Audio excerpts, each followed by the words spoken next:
आहे गुरु जी आहे गुरु एक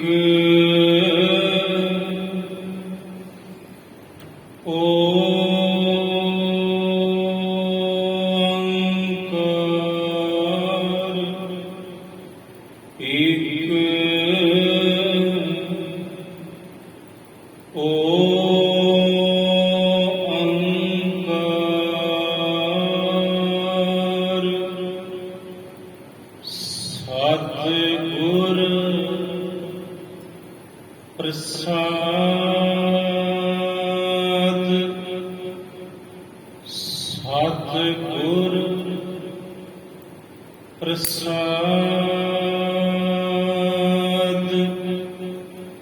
वाहे गुरु सदा ਸਰਬਦਾ ਸਿੱਧ ਦਾ ਬੁੱਧ ਦਾ ਬ੍ਰਿਧ ਕਰਤਾ ਸਦਾ ਸਰਬਦਾ ਸਿੱਧ ਦਾ ਬੁੱਧ ਦਾ ਬ੍ਰਿਧ ਕਰਤਾ ਵਾਹੇ ਗੁਰੂ ਗੋਬਿੰਦ ਮੁਕੰਦ ਉਦਾਰੇ ਅਪਾਰੇ ਹਰਿਯੰ ਕਰਿਯੰ ਨਿਰਨਾਮ ਅਕਾਮੇ ਵਾਹੇ ਗੁਰੂ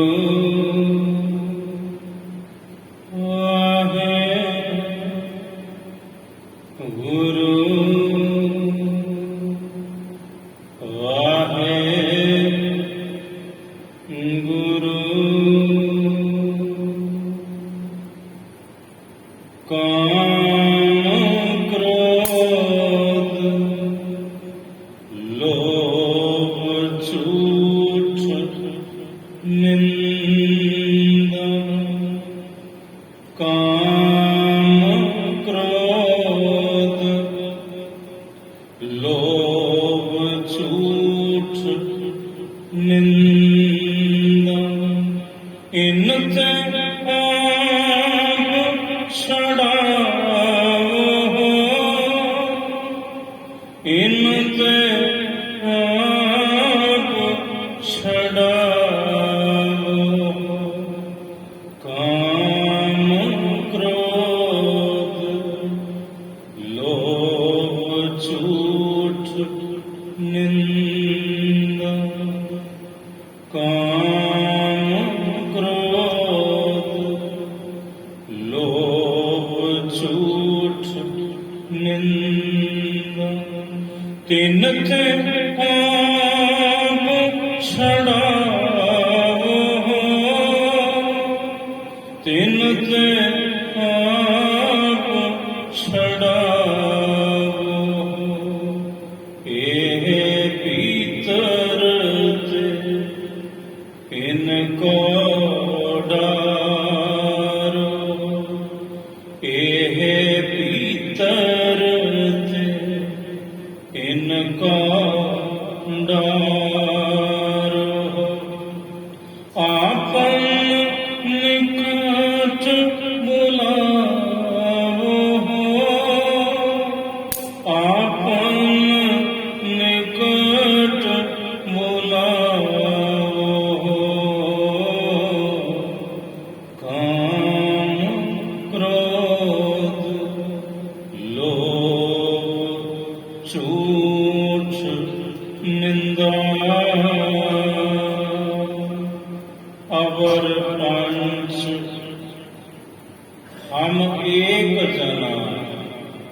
अवर पंच हम एक जना क्यों राखों घर बार मना मार है लूट है नीत नीत किस आगे करी पुकार जना राख पिता प्रभु मेरे मोहे निर्गुण सब गुण तेरे मोहे निर्गुण सब गुण तेरे सुखा होटल गुर सेविए निस सहज सुपाए दर्शन परसे गुरु के जन मरण दुख जाए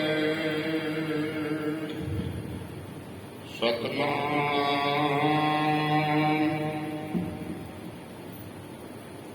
श्री वाहिगुरु साहिब जी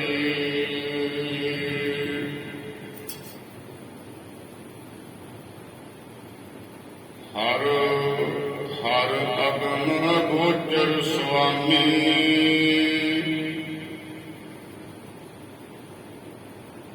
जन जप मिल सलल सलले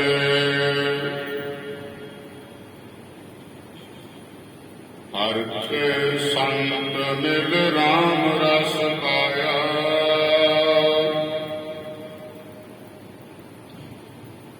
हम जन के बल बलले हर हर अगम गोचर स्वामी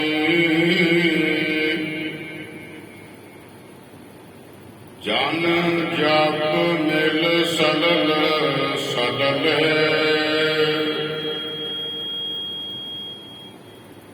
हर के संत मिल राम रस पाया हम जन के बल बलले साध संगत जी वाहिगुरु जी का खालसा वाहिगुरु जी की फतेह। लहणे दी फेराइए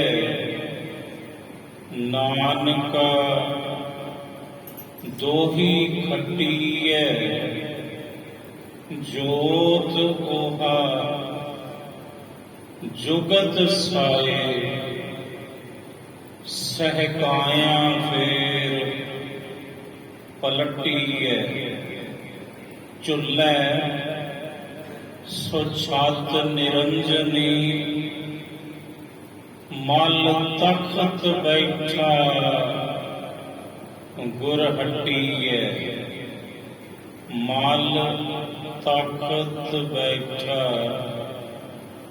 गुर हट्टीए करहे जे गुर फरमाया सिल जोग अलूणी चट्टीए करहे जे गुर फरमाया सिल जोग अलूणी चट्टीए। दूसरे पातशाह गुरु अंगद देव साहिब जी महाराज जिन्हां दा प्रकाश गुरपुरब 6 मई ਨੂੰ ਸਮੁੱਚਾ ਪੰਥ ਮਨਾਉਣ ਜਾ ਰਹੇ ਹੈ। ਸਾਹਿਬ ਜੀ ਦਾ ਪਾਵਨ ਪ੍ਰਕਾਸ਼ ਮੱਤੇ ਦੀ ਸਰਾਂ ਜ਼ਿਲ੍ਹਾ ਮੁਕਤਸਰ ਦੇ ਵਿੱਚ, ਜਿਹਨੂੰ ਸਰਾਏ ਨਾਗਾ ਕਿਹਾ ਜਾਂਦਾ ਹੈ ਹੁਣ, ਉਸ ਪਾਵਨ ਸਥਾਨ ਤੇ ਆਪ ਜੀ ਦਾ ਪ੍ਰਕਾਸ਼ ਹੋਇਆ ਤੇ ਆਪ ਜੀ ਦੇ ਪਿਤਾ ਜੀ ਬਾਬਾ ਫੇਰੂ ਜੀ ਪਿਤਾ ਪੁਰਖੀ ਜਿਹੜੀ ਕ੍ਰਿਤ ਸੀ ਫੇਰੀ ਲਾਉਣ ਦੀ, ਉਹ ਕਰਦੇ ਸਨ। ਸਮਾਂ ਆਇਆ, ਬਲੋਚਾਂ ਦੀ ਧਾੜ ਆਈ ਤੇ ਮੱਤੇ ਦੀ ਸਰਾਂ ਤਹਿਸ ਨਹਿਸ ਉਹਨਾਂ ਕਰ ਦਿੱਤੀ। ਇਥੋਂ ਸਤਿਗੁਰੂ ਗੁਰੂ ਅੰਗਦ ਦੇਵ ਸਾਹਿਬ ਜੀ ਮਹਾਰਾਜ, ਭਾਈ ਲਹਿਣਾ ਜੀ ਪਹਿਲਾ ਨਾਮ, ਸਾਹਿਬ ਜੀ ਦਾ ਵਿਆਹ ਖਡੂਰ ਸਾਹਿਬ ਦੀ ਪਾਵਨ ਧਰਤੀ ਧੰਨ ਮਾਤਾ ਖੀਵੀ ਜੀ ਦੇ ਨਾਲ ਸੰਗਰ ਗ੍ਰਾਮ ਹੈ ਉੱਥੇ ਹੋਇਆ। ਸਾਹਿਬ ਜੀ ਇੱਥੋਂ ਖਡੂਰ ਸਾਹਿਬ ਦੀ ਧਰਤੀ ਤੇ ਪਹੁੰਚ ਗਏ ਤੇ ਜੋ ਆਪ ਜੀ ਦੇ ਪਿਤਾ ਜੀ ਨੇ ਜਿਹੜੀ ਰੀਤ ਪਕੜੀ ਕਿ ਲੋਕਾਂ ਨੂੰ ਇਕੱਠੇ ਕਰਨਾ, ਜਵਾਲਾ ਜੀ ਦੇ ਦਰਸ਼ਨ ਕਰਾਉਣ ਲੈ ਕੇ ਜਾਣਾ, ਦੇਵੀ ਦਾ ਚਾਲਾ, ਉਹੀ ਪਰੰਪਰਾ ਆਪ ਜੀ ਨੇ ਨਿਭਾਈ। ਜਿਹੜਾ ਮੁਖੀਆ ਹੁੰਦਾ ਹੈ, ਦੇਵੀ ਦਾ ਚਾਲਾ ਲੈ ਕੇ ਜਾਣ ਵਾਲਾ, ਉਹਦਾ ਇੱਕ ਭੇਸ ਹੁੰਦਾ ਵੱਖਰਾ, ਲਾਲ ਰੰਗ ਦੇ ਵਸਤਰ ਤੇ ਪੈਰਾਂ ਦੇ ਵਿੱਚ ਘੁੰਗਰੂ।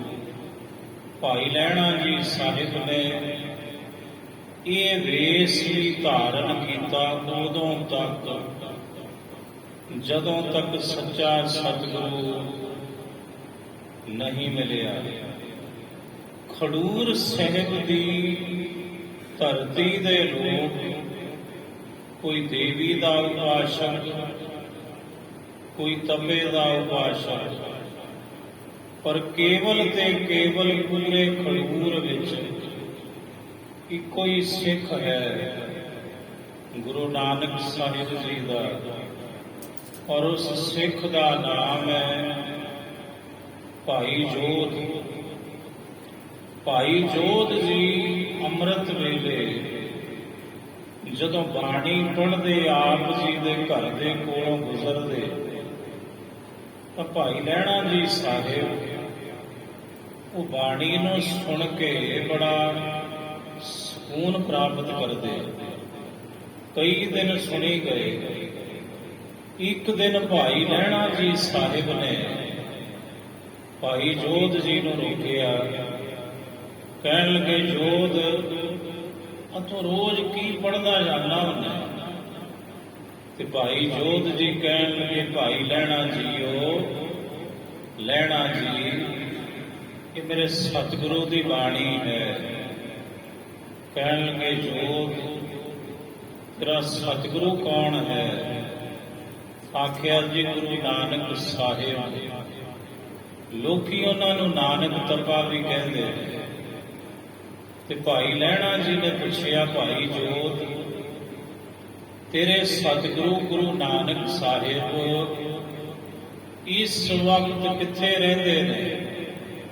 ਭਾਈ ਜੋਧ ਜੀ ਕਹਿਣ ਲੱਗੇ, ਲਹਿਣਾ ਜੀ ਮੇਰੇ ਗੁਰੂ ਨਾਨਕ ਸਾਹਿਬ ਕਰਤਾਰਪੁਰ ਸਾਹਿਬ ਦੇ ਵਿੱਚ ਟਿਕੇ ਹੋਏ ਨੇ ਤੇ ਉੱਥੇ ਖੇਤੀਬਾੜੀ ਕਰ ਰਹੇ ਨੇ ਤੇ ਸੰਗਤਾਂ ਪਾਸੋਂ ਇਹ ਸੇਵਾ ਗੁਰੂ ਨਾਨਕ ਸਾਹਿਬ ਕਰਵਾਉਂਦੇ ਨੇ ਔਰ ਸਤ ਦਾ ਪਰਮਾਰਥ ਦਾ ਉਪਦੇਸ਼ ਬਖਸ਼ਦੇ ਨੇ ਔਰ ਤਮਾਮ ਜੀਵਾਂ ਦਾ ਪਾਰ ਉਤਾਰਾ ਕਰ ਰਹੇ ਨੇ ਇਸ ਭਵ ਸਾਗਰ ਤੋਂ।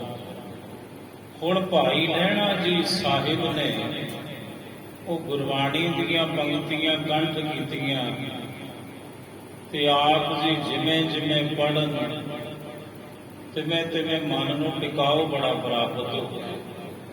ਸਮਾਂ ਨਜ਼ਦੀਕ ਆਇਆ, ਜਵਾਲਾ ਜੀ ਦਾ ਦੇਵੀ ਦਾ ਚਾਲਾ ਭਾਈ ਲਹਿਣਾ ਜੀ ਨੇ ਉਹਨਾਂ ਲੋਕਾਂ ਨੂੰ ਇਕੱਤਰ ਕੀਤਾ।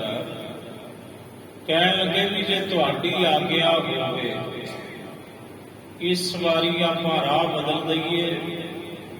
ਉਹ ਕਹਿਣ ਲੱਗੇ ਜੀ ਤੁਸੀਂ ਸਾਡੇ ਮੁਖੀਏ ਹੋ, ਆਗੂ ਹੋ, ਜੋ ਤੁਹਾਡੀ ਇੱਛਾ।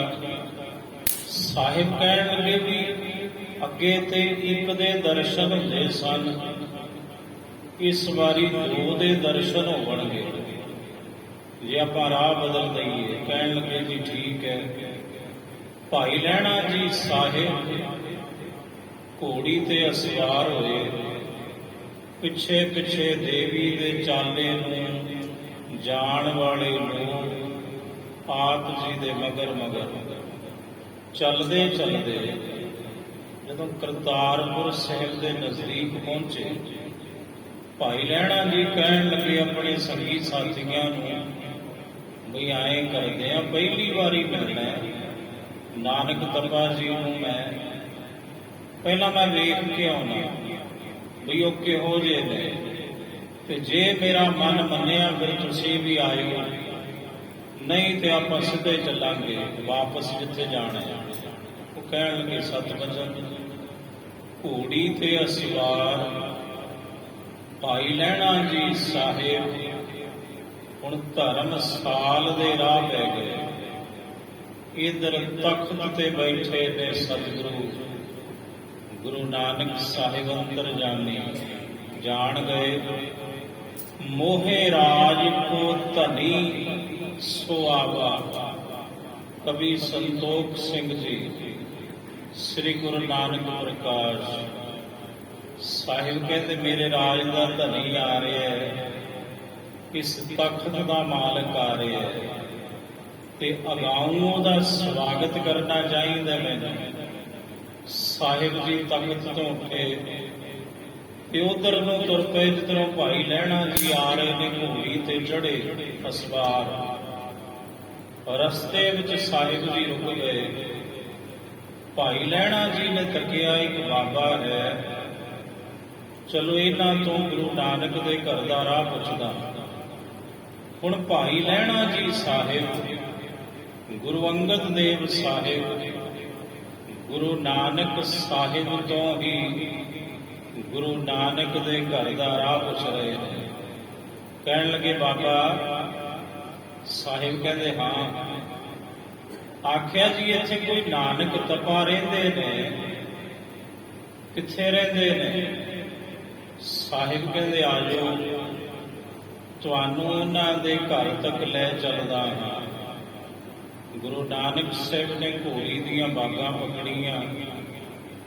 ਭਾਈ ਲਹਿਣਾ ਜੀ ਘੋੜੀ ਤੇ ਅਸਵਾਰ ਤੇ ਸਾਹਿਬ ਜੀ ਘੋੜੀ ਦੀਆਂ ਲਗਾਮਾਂ ਪਕੜ ਕੇ ਗੁਰੂ ਨਾਨਕ ਸਾਹਿਬ ਧਰਮਸਾਲ ਵਿੱਚ ਪਹੁੰਚੇ।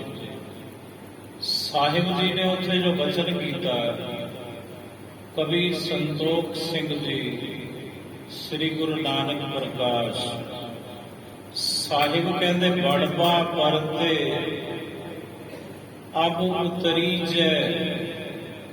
ਮਹਾਰਾਜ ਕਹਿੰਦੇ ਬੜਬਾ ਤੋਂ ਥੱਲੇ ਉਤਰੋ। ਬੜਬਾ ਕਹਿੰਦੇ ਨੇ ਘੋੜੀ ਨੂੰ, ਸਾਹਿਬ ਕਹਿੰਦੇ ਘੋੜੀ ਤੋਂ ਥੱਲੇ ਉਤਰੋ, ਇਸ ਕੀਲੇ ਦੇ ਨਾਲ ਘੋੜੀ ਨੂੰ ਬੰਨ੍ਹ ਦਿਓ।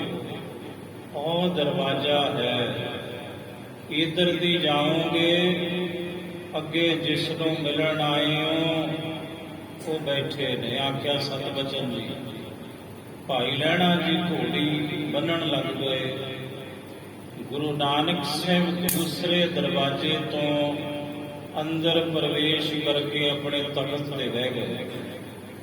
ਹੁਣ ਭਾਈ ਲਹਿਣਾ ਜੀ ਸਾਹਿਬ ਨੂੰ ਜਿਹੜਾ ਰਾਹ ਦੱਸਿਆ, ਗੁਰੂ ਨਾਨਕ ਸਾਹਿਬ ਨੂੰ ਜਿਹੜਾ ਦਰਵਾਜ਼ਾ ਦੱਸਿਆ ਸੀ, ਉੱਥੇ ਸਿਰ ਝੁਕਾ ਕੇ ਆਉਣਾ ਪੈਂਦਾ ਸੀ, ਕਿਉਂਕਿ ਇਹ ਇੱਕ ਵਿਧੀ ਹੈ। ਰੱਬ ਦੇ ਘਰ ਵਿੱਚ ਸਿਰ ਅਕੜਾ ਕੇ ਨਹੀਂ, ਸਿਰ ਝੁਕਾ ਕੇ ਹੀ ਪ੍ਰਵੇਸ਼ ਕਰ ਸਕਦਾ ਕੋਈ। ਗੁਰਦੁਆਰੇ ਸਾਹਿਬ ਦੇ ਅੰਦਰ, ਗੁਰੂ ਘਰ ਵਿੱਚ ਸਿਰ ਅਕੜਾ ਕੇ ਨਹੀਂ, ਸਿਰ ਝੁਕਾ ਕੇ ਹੀ ਕੋਈ ਅੰਦਰ ਪ੍ਰਵੇਸ਼ ਕਰ ਸਕਦਾ ਹੈ। ਇਹ ਜੁਗਤ ਸੀ। ਜੋ ਭਾਈ ਲਹਿਣਾ ਜੀ ਨੂੰ ਗੁਰੂ ਨਾਨਕ ਸਾਹਿਬ ਨੇ ਪਹਿਲੀ ਦਫਾ ਹੀ ਸਮਝਾ ਦਿੱਤੀ। ਆਪ ਜੀ ਨੇ ਸੀਸ ਝੁਕਾਇਆ, ਦਰਵਾਜ਼ਾ ਛੋਟਾ ਸੀ ਤੇ ਸਾਹਮਣੇ ਚਰਨ ਨਜ਼ਰ ਆਏ ਗੁਰੂ ਨਾਨਕ ਸਾਹਿਬ ਦੇ। ਆਪ ਜੀ ਨੇ ਚਰਨਾਂ ਨੂੰ ਵੇਂਦਿਆਂ ਸਾਹਿਬ ਦੇ ਚਰਨਾਂ ਤੇ ਸੀਸ ਰੱਖਿਆ, ਅਜੇ ਮੁਖੜਾ ਨਹੀਂ ਵੇਖਿਆ। ਤੇ ਜਦੋਂ ਚਰਨਾਂ ਤੇ ਸੀਸ ਰੱਖਿਆ, ਐਸਾ ਸਕੂਨ ਪ੍ਰਾਪਤ ਹੋਇਆ। ਇਹੋ ਜਿਹੀਆਂ ਰਹਿਮਤ ਦੀਆਂ ਤਰੰਗਾਂ ਸਾਹਿਬ ਦੇ ਚਰਨਾਂ ਚੋਂ ਆਪ ਜੀ ਦੇ ਮਸਤਕ ਨੂੰ ਜਦੋਂ ਮਹਿਸੂਸ ਹੋਈਆਂ, ਦਿਲ ਨਾ ਕਰੇ ਕਿ ਸਾਹਿਬ ਦੇ ਚਰਨਾਂ ਤੋਂ ਸੀਸ ਹੁਣ ਮੈਂ ਚੁੱਕਾਂ। ਕੁਝ ਸਮੇਂ ਤੋਂ ਬਾਅਦ ਜਦੋਂ ਆਪ ਜੀ ਨੇ ਸੀਸ ਉਤਾਰ ਚੁੱਕਿਆ ਤੇ ਕੀ ਤੱਕਦੇ ਨੇ ਤੇ ਉਹੀ ਬਾਬਾ ਨੇ ਜਿਹੜੇ ਘੋੜੀ ਦੀਆਂ ਬਾਗਾਂ ਪਕੜ ਕੇ ਲਿਆਏ। ਇਹ ਗੁਰੂ ਨਾਨਕ ਸਾਹਿਬ ਆਪ ਸਨ। ਭਾਈ ਲਹਿਣਾ ਜੀ ਸੋਚੀ ਪੈ ਗਏ ਤੇ ਬੜਾ ਪਛਤਾਤਾਪ ਮਨ ਵਿੱਚ ਹੋਇਆ ਕਿ ਜਿਸ ਗੁਰੂ ਨੂੰ ਮਿਲਣ ਲਈ ਮੈਂ ਐਡੀ ਦੂਰੋਂ ਚੱਲ ਕੇ ਆਇਆ, ਉਸੇ ਗੁਰੂ ਨੇ ਮੇਰੇ ਘੋੜੀ ਦੀਆਂ ਲਗਾਮਾਂ ਪਕੜੀਆਂ, ਬਾਗਾਂ ਪਕੜੀਆਂ ਤੇ ਮੈਂ ਕਿੱਡਾ ਅਭਾਗਾ। ਮੈਂ ਘੋੜੀ ਤੇ ਅਸਵਾਰ ਤੇ ਗੁਰੂ ਨਾਨਕ ਸਾਹਿਬ ਪੈਦਲ। ਸੋਚੀ ਪੈ ਗਏ। ਗੁਰੂ ਨਾਨਕ ਸਾਹਿਬ ਕਹਿੰਦੇ, ਪੁਰਖਾ ਕੀ ਹੋਇਆ? ਆਖਿਆ, ਮਹਾਰਾਜ ਬਹੁਤ ਵੱਡੀ ਵਗਿਆ ਹੋ ਗਈ। ਸਾਹਿਬ ਕਹਿੰਦੇ, ਕਾਹਦੀ? ਆਖਿਆ, ਜੀ ਤੁਸੀਂ ਪੈਦਲ ਤੇ ਮੈਂ ਘੋੜੀ ਤੇ ਅਸਵਾਰ ਸਾਂ, ਤੁਸੀਂ ਮੇਰੇ ਘੋੜੀ ਦੀਆਂ ਲਗਾਮਾਂ ਪਕੜੀਆਂ ਤੇ ਮਹਾਰਾਜ ਬਹੁਤ ਪਛਤਾਵਾ ਮਨ ਵਿੱਚ। ਸਾਹਿਬ ਕਹਿੰਦੇ, ਪੁਰਖਾ ਕਿਆ ਨਾਮ ਹੈ ਤੁਮਹਾਰਾ? ਤੁਹਾਡਾ ਨਾਮ ਕੀ ਹੈ? ਤੁਹਾਡਾ ਧਾਮ ਕਿੱਥੇ ਹੈ? ਆਖਿਆ, ਜੀ ਮੇਰਾ ਨਾਮ ਹੈ ਲਹਿਣਾ। ਤੇ ਗੁਰੂ ਨਾਨਕ ਸਾਹਿਬ ਮੁਸਕਰਾਏ, ਕਹਿੰਦੇ, ਵਾਹ ਲਹਿਣਿਆ। ਉਹ ਲਹਿਣੇਦਾਰ ਜਿਹੜੇ ਹੁੰਦੇ ਨੇ ਉਹ ਘੋੜੀਆਂ ਤੇ ਚੜ੍ਹ ਕੇ ਹੀ ਆਉਂਦੇ ਨੇ। ਇਹਦੇ 'ਚ ਪਛਤਾਵੇ ਵਾਲੀ ਕਿਹੜੀ ਬਾਤ ਹੈ? ਸਤਿਗੁਰੂ ਕਹਿੰਦੇ, ਸੁਣ ਲੈਣਾ, ਇਹ ਭਾਈ ਲਹਿਣਾ ਜੀ, ਤੁਸਾਂ ਕੁਝ ਲੈਣਾ ਸਾਥੋਂ ਤੇ ਅਸਾਂ ਕੁਝ ਤੁਹਾਡਾ ਦੇਣਾ ਹੈ। ਤੇ ਗੱਲ ਬਣ ਗਈ। ਲੈਣ ਵਾਲਾ ਵੀ ਮੌਜੂਦ ਵਸਤੂ ਤੇ ਵਸਤੂ ਦੇਣ ਵਾਲਾ ਵੀ ਮੌਜੂਦ ਹੈ। ਬਾਤ ਬਣ ਗਈ।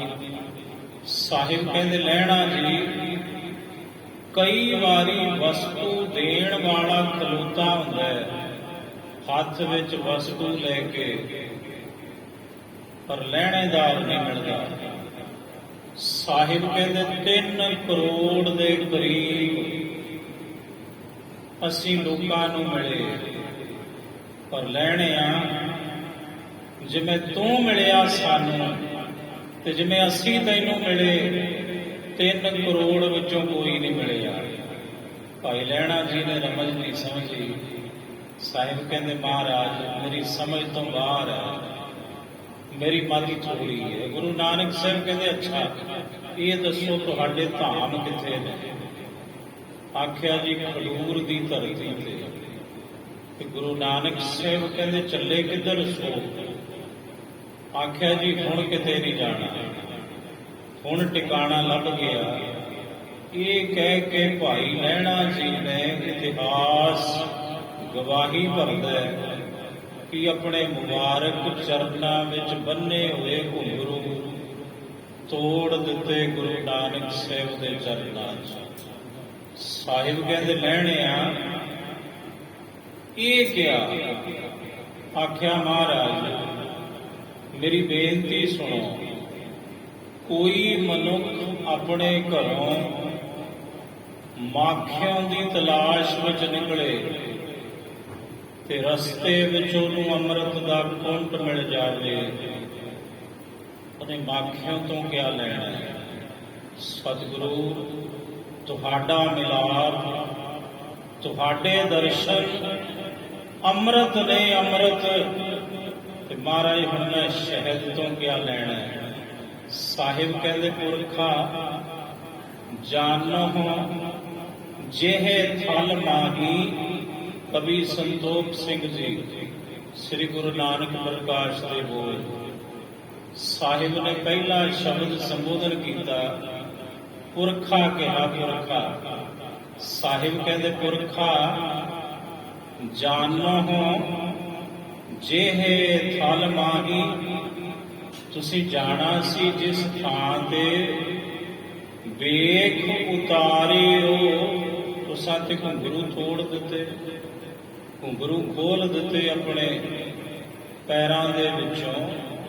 ਸਾਹਿਬ ਕਹਿੰਦੇ ਵੇਖ ਉਤਾਰਿਓ ਜਾਹੋ ਕਿ ਨਹੀਂ। ਹੁਣ ਤੁਸੀਂ ਜਾਓਗੇ ਉੱਥੇ ਕਿ ਨਹੀਂ? ਆਖਿਆ ਮਹਾਰਾਜ ਨਾ, ਹੁਣ ਨਹੀਂ ਜਾਣਾ। ਮੈਂ ਜਿਸ ਵਸਤੂ ਦੀ ਭਾਲ ਵਿੱਚ ਸਾਂ ਉਹ ਵਸਤੂ ਮੈਨੂੰ ਪ੍ਰਾਪਤ ਹੋ ਗਈ ਤੁਹਾਡੇ ਚਰਨਾਂ 'ਚ। ਮਹਾਰਾਜ ਕਹਿੰਦੇ ਫਿਰ ਪੁਰਖਾ ਇੱਕ ਕੰਮ ਕਰੋ। ਉਹ ਵਿਚਾਰੇ ਜਿਹੜੇ ਬਾਹਰ ਖਲੋਤੇ ਨੇ ਉਹਨਾਂ ਦਾ ਕਿਆ ਕਸੂਰ ਹੈ? ਉਹਨਾਂ ਨੂੰ ਹਕੀਕਤ ਤੋਂ ਜਾਣੂ ਕਰਵਾਓ ਤੇ ਉਹਨਾਂ ਨੂੰ ਦੱਸ ਕੇ ਆਓ। ਆਖਿਆ ਸਤ ਬਚਨ ਮਹਾਰਾਜ। ਭਾਈ ਲਹਿਣਾ ਜੀ ਸਾਹਿਬ ਆਏ, ਸੰਗੀ ਸਾਥੀ ਕਹਿੰਦੇ ਲਹਿਣਾ ਜੀ ਦੇਰ ਬੜੀ ਕਰ ਦਿੱਤੀ, ਕਮਾਲ ਕਰਤੀ ਤੁਸਾਂ। ਤੇ ਭਾਈ ਲਹਿਣਾ ਜੀ ਨੇ ਦੋਵੇਂ ਹੱਥ ਜੋੜੇ। ਕਵੀ ਸੰਤੋਖ ਸਿੰਘ ਜੀ ਸ੍ਰੀ ਗੁਰੂ ਨਾਨਕ ਪ੍ਰਕਾਸ਼ ਦੇ ਬੋਲ। ਦੋਵੇਂ ਹੱਥ ਜੋੜ ਕੇ ਸੰਗੀ ਸਾਥੀਆਂ ਨੂੰ ਪਤਾ ਕੀ ਕਿਹਾ? ਅਬ ਸਭ ਸੋਂ ਰਾਮ ਰਾਮ ਹੈ ਮੇਰੀ।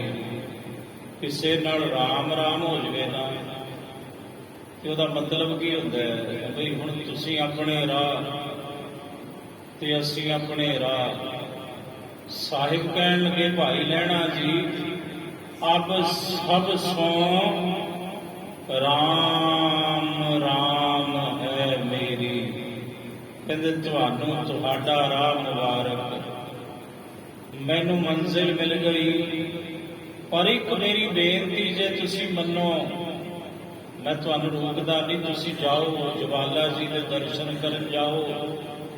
ਮੈਂ ਵੀ ਜਾਂਦਾ ਰਿਹਾ ਵਰ੍ਹਿਆਂ ਤੱਕ, ਪਰ ਉੱਥੋਂ ਮੁੜਦੇ ਹੋਏ ਜੇ ਹੋ ਸਕੇ ਤਾਂ ਗੁਰੂ ਨਾਨਕ ਸਾਹਿਬ ਦੇ ਦਰਸ਼ਨ ਜਿਵੇਂ ਮੈਂ ਕੀਤੇ ਨੇ ਜੇ ਤੁਸੀਂ ਵੀ ਕਰ ਲਵੋ ਤਾਂ ਭਟਕਣਾ ਮੁੱਕ ਜਾਏਗੀ, ਸਕੂਨ ਮਿਲੇਗਾ, ਟਿਕਾਓ ਮਿਲੇਗਾ ਅੰਦਰਲਾ। ਉਹ ਕਹਿਣ ਲੱਗੇ ਲਹਿਣਾ ਜੀ ਕਮਾਲ ਕਰਦੇ ਹੋ, ਇੰਨੇ ਸਾਲਾਂ ਤੋਂ ਅਗਵਾਈ ਕਰਦੇ ਆਏ ਤੇ ਇੱਕ ਛਿਨ ਵਿੱਚ ਤੋੜ ਕੇ ਬਹਿ ਗਏ। ਭਾਈ ਲਹਿਣਾ ਜੀ ਕਹਿਣ ਲੱਗੇ ਸਭ ਹੁਕਮ ਦੀ ਖੇਡ ਹੈ, ਹੁਣ ਮੇਰੇ ਵੱਸ ਕੁਝ ਨਹੀਂ ਰਿਹਾ, ਹੁਣ ਮੈਂ ਗੁਰੂ ਨਾਨਕ ਦੇ ਵੱਸ ਪੈ ਗਿਆ। ਸੰਗੀ ਸਾਥੀ ਚਲੇ ਗਏ। ਭਾਈ ਲਹਿਣਾ ਜੀ ਸਾਹਿਬ ਵਾਪਸ ਪਰਤੇ, ਗੁਰੂ ਨਾਨਕ ਸਾਹਿਬ ਦੇ ਚਰਨਾਂ ਵਿੱਚ ਬੈਠੇ। ਅੰਤਰਜਾਮੀ ਨੇ ਜਾਣ ਲਿਆ ਗੁਰੂ ਨਾਨਕ ਸਾਹਿਬ ਜੀ ਨੇ ਕਿ ਭਾਈ ਲਹਿਣਾ ਜੀ ਦੇ ਮਨ ਵਿੱਚ ਕਿਆ ਚੱਲਦਾ ਹੈ। ਕੁਝ ਸਮੇਂ ਤੋਂ ਬਾਅਦ ਗੁਰੂ ਨਾਨਕ ਸਾਹਿਬ ਬੋਲੇ, ਕਹਿਣ ਲੱਗੇ ਪੁਰਖਾ ਚੰਗਾ, ਹੁਣ ਤੁਹਾਡਾ ਜੀ ਇੱਥੇ ਲੱਗ ਗਿਆ। ਆਖਿਆ ਜੀ ਹਾਂ। ਸਤਿਗੁਰੂ ਕਹਿੰਦੇ ਫਿਰ ਇੱਕ ਕੰਮ ਕਰੋ, ਪਰਿਵਾਰ ਨੂੰ ਦੱਸ ਕੇ ਆਓ, ਘਰ ਵਾਲਿਆਂ ਨੂੰ ਦੱਸੋ ਤਾਂ ਕਿ ਉਹ ਕੋਈ ਚਿੰਤਾ ਨਾ ਕਰਨ ਤੁਹਾਡੀ। ਉਹਨਾਂ ਨੂੰ ਦੱਸ ਦਿਓ ਵੀ ਮੈਂ ਉੱਥੇ ਰਹਿਣਾ ਤੇ ਸਤਿਗੁਰੂ ਕਹਿੰਦੇ ਫਿਰ ਵਾਪਸ ਪਰਤ ਆਇਓ, ਪਰ ਸਾਡਾ ਇੱਕ ਵਚਨ ਹੈ, ਇੱਕ ਰਾਤ ਤੋਂ ਵੱਧ ਆਪਣੇ ਘਰੇ ਨਹੀਂ ਰਹਿਣਾ। ਆਖਿਆ ਜੀ ਸਤ ਵਚਨ। ਭਾਈ ਲਹਿਣਾ ਜੀ ਸਾਹਿਬ ਗੁਰੂ ਨਾਨਕ ਸਾਹਿਬ ਨੂੰ ਨਤਮਸਤਕ ਹੋਏ ਸਾਹਿਬ ਦੇ ਚਰਨਾਂ ਤੇ ਸੀਸ ਰੱਖਿਆ, ਰਹਿਮਤਾਂ ਬਖਸ਼ਿਸ਼ਾਂ ਲੈ ਕੇ ਹੁਣ ਕਰਤਾਰਪੁਰ ਸਾਹਿਬ ਤੋਂ ਖਡੂਰ ਦੇ ਰਾਹ ਪੈ ਗਏ। ਇਸ ਤੋਂ ਅੱਗੇ ਲੜੀ ਇਸੇ ਤਰ੍ਹਾਂ ਜਾਰੀ ਰਹੇਗੀ, ਕਿਉਂਕਿ ਸਾਹਿਬ ਜੀ ਦਾ ਪਾਵਨ ਪ੍ਰਕਾਸ਼ ਗੁਰਪੁਰਬ 6 ਮਈ ਨੂੰ ਸਮੁੱਚਾ ਪੰਥ ਮਨਾਉਣ ਜਾ ਰਿਹਾ। ਸੋ ਪ੍ਰਥਾਏ ਸਾਹਿਬ ਜੀ ਦਾ ਇਤਿਹਾਸ ਜਿਤਨਾ ਹੋ ਸਕਿਆ ਆਪਾਂ ਗੁਰੂ ਕਿਰਪਾ ਸਦਕਾ ਸਰਵਣ ਕਰਾਂਗੇ। ਆਓ ਲੜੀਵਾਰ ਕਥਾ ਨਾਟ ਰਾਗ ਸੋਢੀ ਸੁਲਤਾਨ ਧੰਨ ਸ੍ਰੀ ਗੁਰੂ ਰਾਮਦਾਸ ਸਾਹਿਬ ਜੀ ਮਹਾਰਾਜ ਕੀ ਸਮਝਾਉਂਦੇ ਹਨ। ਹਰ ਹਰ ਅਗਮ ਅਗੋਚਰ ਸੁਆਮੀ, ਹਰ ਹਰ ਇੱਕ ਵਿੱਚ ਹਰ ਇੱਕ ਨੂੰ ਹਰਿਆ ਭਰਿਆ ਕਰਨ ਵਾਲਾ, ਹਰ ਇੱਕ ਦੇ ਅੰਦਰੋਂ ਔਗਣਾ ਨੂੰ ਚਰਾਉਣ ਵਾਲਾ ਹਰੀ ਵਾਹਿਗੁਰੂ ਜੀ। ਉਹ ਅਗਮ ਹੈ, ਅਗੋਚਰ ਹੈ, ਉਹ ਜਗਤ ਦਾ ਸੁਆਮੀ ਹੈ। ਉਹ ਮਨ ਦਾ ਵਿਸ਼ਾ ਨਹੀਂ, ਉਹ ਇੰਦਰੀਆਂ ਦਾ ਵਿਸ਼ਾ ਨਹੀਂ, ਮਨ ਦੀ ਪਹੁੰਚ ਤੋਂ ਪਰੇ ਹੈ, ਇੰਦਰੀਆਂ ਦੀ ਪਕੜ ਵਿੱਚ ਨਹੀਂ, ਜੋ ਸਾਰੇ ਜਗਤ ਦਾ ਮਾਲਕ ਹੈ, ਸੁਆਮੀ ਹੈ, ਹਰੀ ਵਾਹਿਗੁਰੂ। ਹਰ ਅਗਮ ਅਗੋਚਰ ਸੁਆਮੀ, ਜਨ ਜਪ ਮਿਲ ਸਡਲ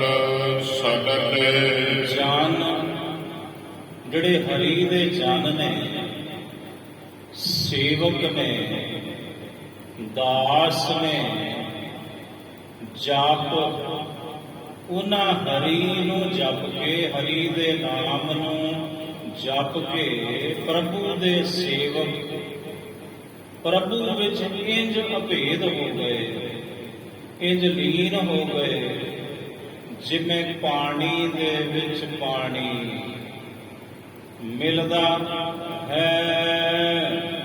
ਹਰ ਕੇ ਸੰਤ ਮਿਲ ਰਾਮ ਰਸ ਪਾਇਆ, ਹਰੀ ਦੇ ਜਿਹੜੇ ਸੰਤ ਨੇ ਉਹਨਾਂ ਦੇ ਨਾਲ ਮਿਲ ਕੇ ਹੀ ਭਾਈ ਅਸਾਂ ਰਾਮ ਦੇ ਰਸ ਨੂੰ ਪ੍ਰਾਪਤ ਕੀਤਾ। ਹਮ ਜਨ ਕੈ ਗਲ ਗਦਲੇ, ਤਾਂ ਤੇ ਹਮ ਅਸੀਂ ਗੁਰੂ ਰਾਮਦਾਸ ਜੀ ਕਹਿੰਦੇ ਭਾਈ ਸਿੱਖੋ, ਅਸੀਂ ਪ੍ਰਭੂ ਦੇ ਜਿਹੜੇ ਜਨ ਨੇ, ਹਰੀ ਦੇ ਜਿਹੜੇ ਜਨ ਨੇ, ਉਹਨਾਂ ਤੋਂ ਬਲਿਹਾਰੇ ਸਦਕੇ ਕੁਰਬਾਨ ਜਾਂਦੇ ਹਾਂ। ਮੇਰੇ ਰਾਮ ਹਰ ਜਨ ਕੈ ਹਾਂ ਬਲ ਜਾਈ, ਕੇਸਾਂ ਕਾ ਕਰ ਚਵਰ ਢੁਲਾਵਾ, ਚਰਨ ਧੂੜ ਮੁਖ ਲਾਈ। ਪੁਰਖੋਤਮ ਹਰ ਨਾਮ ਜਨ ਗਾਇਓ, ਪੁਰਖੋਤਮ ਪੁਰਖਾਂ ਵਿੱਚੋਂ ਉੱਤਮ ਪੁਰਖ, ਕਰਤਾ ਪੁਰਖ ਵਾਹਿਗੁਰੂ ਰੱਬ ਹਰੀ। ਉਸ ਪੁਰਖੋਤਮ ਦਾ ਨਾਮ, ਪੁਰਖੋਤਮ ਦੇ ਜਿਹੜੇ ਸੇਵਕ ਨੇ, ਜਨ ਨੇ, ਸੰਤ ਨੇ, ਭਗਤ ਨੇ, ਗੁਰਮੁਖ ਨੇ, ਉਹਨਾਂ ਨੇ ਹੀ ਪੁਰਖਾਂ ਵਿੱਚੋਂ ਉੱਤਮ ਪੁਰਖ ਪਰਮਾਤਮਾ ਦੇ ਨਾਮ ਨੂੰ, ਉਸ ਨਾਮੀ ਦੀ ਸਿਫਤ ਸਲਾਹ ਨੂੰ ਗਾਉਣਾ ਕੀਤਾ। ਸਭ ਦਾਰਦ ਦੁਖ ਦਲਲੇ। ਕਿ ਜਿਨ੍ਹਾਂ ਜਿਨ੍ਹਾਂ ਨੇ ਉਸ ਪੁਰਖੋਤਮ ਨਾਮੀ ਵਾਹਿਗੁਰੂ ਜੀ ਦੇ ਨਾਮ ਨੂੰ, ਵਾਹਿਗੁਰੂ ਜੀ ਦੀ ਸਿਫਤ ਸਲਾਹ ਨੂੰ ਗਾਇਨ ਕੀਤਾ, ਤਾਂ ਉਹਨਾਂ ਦੇ ਤਮਾਮ ਦਲਿੱਦਰ, ਤਮਾਮ ਰੋਗ ਵਾਹਿਗੁਰੂ ਜੀ ਨੇ ਦਲ ਸੁੱਟੇ, ਮਲ ਸੁੱਟੇ, ਨਾਸ਼ ਕਰ ਦਿੱਤੇ। ਵਿੱਚ ਦੇਹੀ ਦੋਖ ਅਸਾਧ ਪੰਜ ਧਾਤੂ। ਵਿੱਚ ਦੇਹੀ, ਇਹ ਸਾਡੀ ਤੁਹਾਡੀ ਜਿਹੜੀ ਦੇਹੀ ਹੈ, ਸਰੀਰ ਹੈ, ਕਾਇਆ ਹੈ, ਇਹਦੇ ਵਿੱਚ ਹੋਰ ਰੋਗ ਬੇਸ਼ੱਕ ਬੜੇ ਹੋਣ, ਪਰ ਇੱਕ ਪੰਜ ਪ੍ਰਕਾਰ ਦੇ ਇਹਦੇ ਵਿੱਚ ਰੋਗ ਨੇ, ਜਿਨ੍ਹਾਂ ਨੂੰ ਪੰਜ ਵਿਕਾਰ ਕਿਹਾ ਜਾਂਦਾ ਹੈ। ਉਹ ਅਸਾਧ ਨੇ, ਕਾਬੂ ਹੇਠ ਨਹੀਂ ਆਉਂਦੇ ਗੁਰੂ ਦੀ ਕਿਰਪਾ ਤੋਂ ਬਿਨਾਂ। ਵਿੱਚ ਦੇਹੀ ਪੰਜ ਦੋਖ ਅਸਾਧ। ਹਰ ਕੀਏ ਖਿਨ ਪਰਲੇ। ਹਰ ਕੀਏ ਖਿਨ ਪਰਲੇ।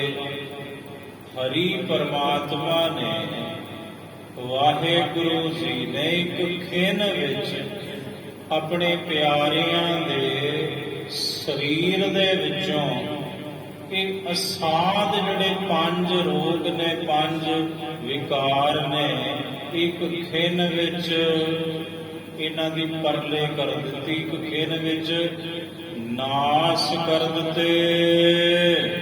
ਹਰ ਕੇ ਸੰਤ ਮਨ ਪ੍ਰੀਤ ਲਗਾਈ। ਹਰ ਕੇ ਸੰਤ, ਜਿਹੜੇ ਹਰੀ ਦੇ ਸੰਤ ਨੇ, ਜਿਨ੍ਹਾਂ ਸਾਸ ਗਿਰਾਸ ਨਾ ਵਿਸਰੈ, ਹਰ ਨਾਮਾ ਮਨ ਮੰਤ, ਧਨ ਸੇਈ ਨਾਨਕਾ ਪੂਰਨ ਸੇਈ ਸੰਤ। ਇਹੋ ਜੇ ਸੰਤ, ਹਰ ਕੇ ਸੰਤ ਮਨ ਪ੍ਰੀਤ ਲਗਾਈ, ਜਿਹੜੇ ਹਰੀ ਦੇ ਸੰਤ ਨੇ ਭਾਈ, ਉਹਨਾਂ ਨੇ ਆਪਣੇ ਮਨ ਵਿੱਚ ਪ੍ਰੀਤੀ ਲਗਾਈ ਹੈ ਹਰੀ ਪਰਮਾਤਮਾ ਦੀ, ਤੇ ਐਸੇ ਸਾਧਨਾ ਦੀ, ਇਹੋ ਜੇ ਸੰਤ ਜਨਾਂ ਦੀ ਮਹਿਮਾ ਤੇ ਵੇਦ ਵੀ ਨਹੀਂ ਦੱਸ ਸਕਦੇ। ਸਾਧ ਕੀ ਮਹਿਮਾ ਵੇਦ ਨਾ ਜਾਣੈ ਹੈ। ਮਹਿਮਾ ਸਾਧੂ ਸੰਗ ਕੀ। ਮਹਿਮਾ ਸਾਧੂ ਸੰਗ ਕੀ। ਮਹਿਮਾ ਸਾਧੂ ਸੰਗ ਕੀ। ਮਹਿਮਾ ਸਾਧੂ ਸੰਗ ਕੀ।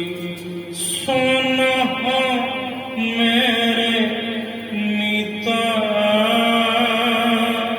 ਸੁਨ ਮੇਰੇ ਮੀਤਾ। ਮਹਿਮਾ ਸਾਧੂ ਸੰਗ ਕੀ।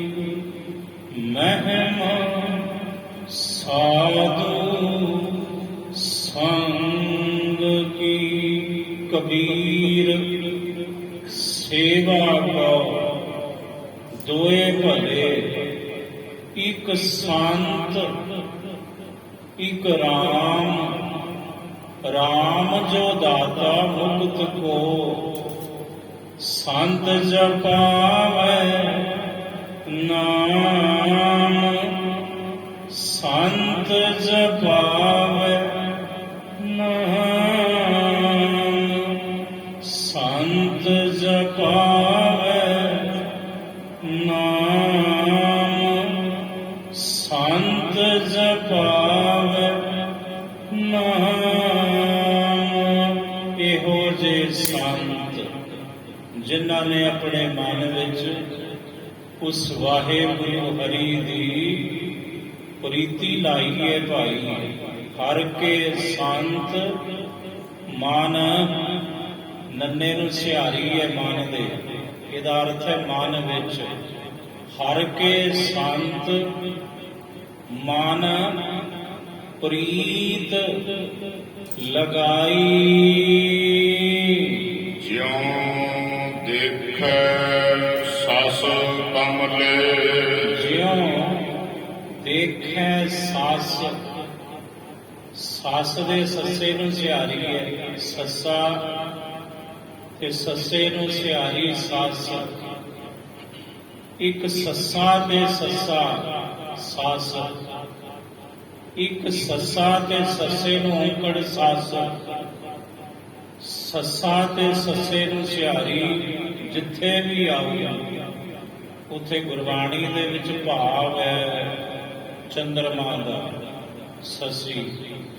ਸਾਹਿਬ ਕਹਿੰਦੇ ਹਰੀ ਦੇ ਜਿਹੜੇ ਸੰਤ ਨੇ ਭਾਈ, ਉਹਨਾਂ ਨੇ ਆਪਣੇ ਮਨ ਵਿੱਚ ਐਸੀ ਪ੍ਰੀਤ ਲਗਾਈ ਹਰੀ ਪਰਮਾਤਮਾ ਦੀ, ਜਿਉਂ ਦੇਖੈ ਸੱਸ। ਜਿਵੇਂ ਚਕੋਰ ਦੇ ਅੰਦਰ ਪ੍ਰੀਤੀ ਹੈ ਚੰਦਰਮਾ ਨੂੰ ਵੇਖਣ ਦੀ। ਕਦੇ ਵੇਖਿਓ ਚਕੋਰ ਨੂੰ? ਆਹਾ, ਉਹਦੀ ਗਰਦਨ ਇੰਜੇ ਰਹਿੰਦਾ ਉਹਦਾ ਧਿਆਨ ਚੰਦਰਮਾ ਵੱਲ। ਜਿੱਧਰ ਜਿੱਧਰ ਨੂੰ ਚੰਦਰਮਾ ਉਹਨੂੰ ਨਜ਼ਰ ਆਉਂਦਾ, ਤਿਵੇਂ ਤਿਵੇਂ ਉਹਦੀ ਸਰੀਰ ਦੀ ਗਰਦਨ ਦੀ ਮੂਵਮੈਂਟ ਤਿਵੇਂ ਤਿਵੇਂ ਹੈ, ਟਿਕਾ ਹੈ ਉਹਦੇ ਅੰਦਰ, ਕਿਉਂਕਿ ਪ੍ਰੀਤੀ ਹੈ ਚਕੋਰ ਦੇ ਅੰਦਰ ਚੰਦਰਮਾ ਦੀ। ਜਿਉਂ ਦੇਖੈ ਸੱਸ ਕਮਲੇ, ਤੇ ਕਮਲੇ ਕਹੀਏ ਕਮਲ।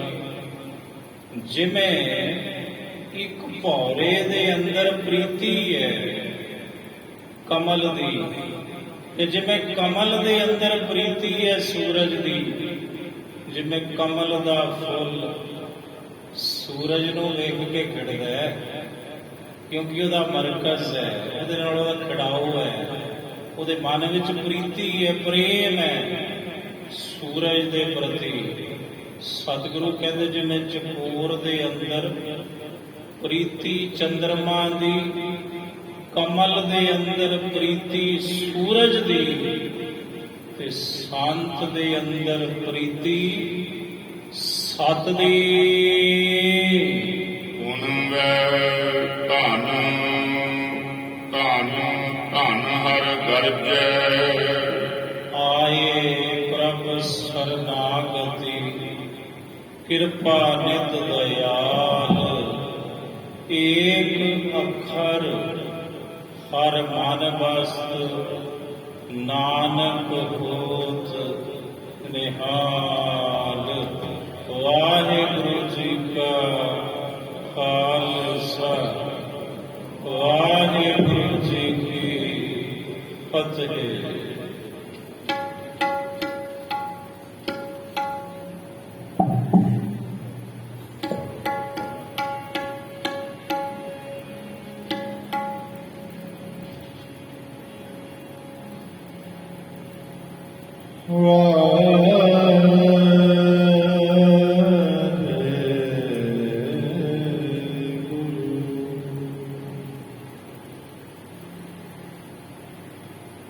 ਸਤਨਾਮ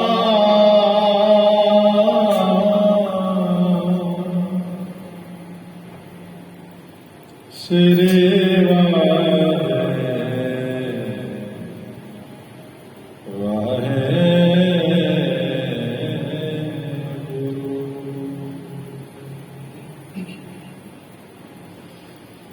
ਬਾਣੀ